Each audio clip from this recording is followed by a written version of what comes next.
Welcome to the Homeownership Podcast presented by Momentum Realty, located in Hanover, Massachusetts. This series covers all things real estate and the best practices for buying, selling, and owning properties. Now here's your host, Sean Maloney. Welcome to episode 192, Our Home Inspection's Back. I'm your host, Sean Patrick Maloney. Thanks for joining me this week. This week I want to talk to you about the topic of home inspections and whether they're back or not. First off, they never left. There were just some people that decided that a home inspection, waiving it, was the best way to win that multiple bid situation. You have to wonder to yourself, today, do they still feel the same way? All those people who had to replace roofs, possibly fix leaks, found out about problems they didn't even know they had till later, and now, as interest rates continue to climb and prices start to calm, are they still sitting in that situation where they feel so good about having waived that home inspection? I don't know. Remember, this isn't legal advice today. Always contact your attorney. Always seek out legal professionals. Make sure to check in with home inspectors and everything like that. But I'm going to talk to you today about whether waiving it is good or bad as far as what's going on currently in the marketplace. When the home market levels out, home inspections go back the way they should be. Almost every home transaction has a home inspection. The few times we see home inspections waived, usually during the marketplace, would be somebody who truly has a deep understanding of the building world, or somebody that knows they're buying a tear down, or somebody that is buying it for multiple lots and not worried about the house. But situations where they feel more than 1,000% confident that even if the roof failed, it doesn't matter to their budget currently, it's okay. If the walls caved in, if any of these things happen.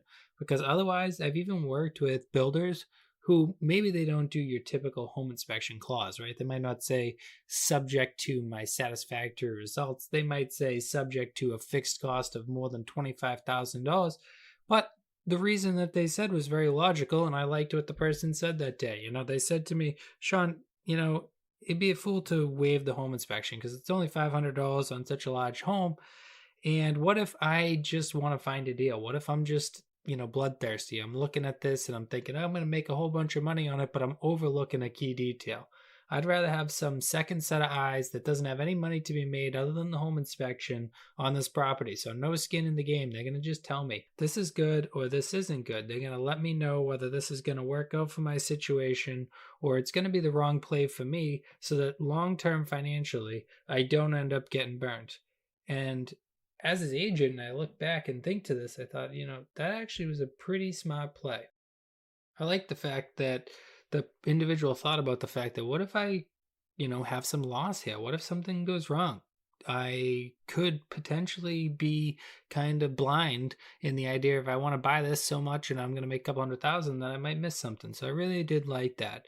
So now, just think about that. I mean, home inspections are just a real normal part of the process to understand where we're at, especially in the state of Massachusetts, where a home inspection state, I guess you'd call it, because we have the right to a home inspection here. We even have the Massachusetts handbook that they hand out that gives people ideas of what a home inspection is, how to tell on a home inspector, where to find a home inspector, why they're certified, what type of inspection should be done, and it's obligated by law to go to the buyer. So it's understandable why we have as many home inspections. So as a seller, there's no need to worry about a home inspection unless you're hiding something, right? So if you have something wrong, but then that's against law in the state of Massachusetts, right? Because we are a known material defect state where we have to disclose those, right? So if somebody has a known problem, they have to talk about it. They can't just sell as is, where is. They have to tell you any known material defects. As is, where is does not cover them. So they can't just think, I hope they don't uncover it by the home inspection. They're actually breaking the law previous to this. So if you're doing that,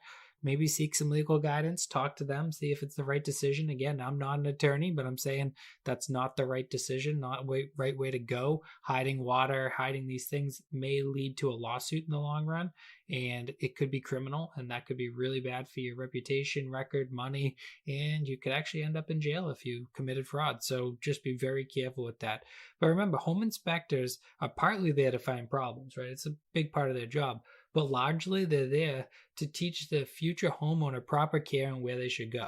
Most everyone knows when you're buying a house that it's not going to be perfect, right? No house is, even when it's brand new built. The next time the wind blows, the rain goes, whatever it happens, stuff pops up. So we all know it. So it's really about learning about the house and finding out, okay, this needs future attention, or this should be done differently, or this is good, or this has been replaced, or here's where you turn the water on and off. All those things are a big part of that home inspection and getting the new buyer to know what they're doing. So what kind of guidance or assurance does this give me, the seller? Well, if they get your phone number and they contact you, imagine a buyer or seller in the middle of a flood calling you because they don't know where their sump pump is, or calling you when the husband's trying to change a light bulb because they don't know where the breaker box is, or calling you when they decide to do a plumbing project and they don't know where to turn on the water main, or calling you because of the most simple things. The home inspector is there to guide and teach them about all those things so that you, the homeowner, don't end up having to do it in the future. So there is some benefits to the sellers that people don't often talk about, wanted to put them in. But ultimately, I would say, home inspections are back for right now. When deciding whether or not to do a home inspection, always consult with your professionals, including your attorney. Remember, folks, real estate agents are not legally allowed to guide you on this decision. If you ask us whether you should or shouldn't have a home inspection, really because we're not allowed to legally guide you, the only way we could guide you that's not going to head you in the wrong direction is to talk with your attorney and to find out if it's the right decision for you. It does improve your offer overall when it comes to sellers are wary of home inspections, but it comes with risks, and the risks are taking on a home that has problems that you can't afford. So always consult with professionals, have a contractor out, have a home inspector out, do what you need to do to secure your property. But remember, when spending hundreds of thousands, if not millions of dollars, you need to be careful. Guys, I hope this helps in your process of buying, selling, and owning homes. And if you have found this information useful, reach out to us over here at Momentum Realty. We'd love to help you with buying or selling any home you have here in Massachusetts or Rhode Island. Thanks so much for listening today, and I look forward to talking to you next week.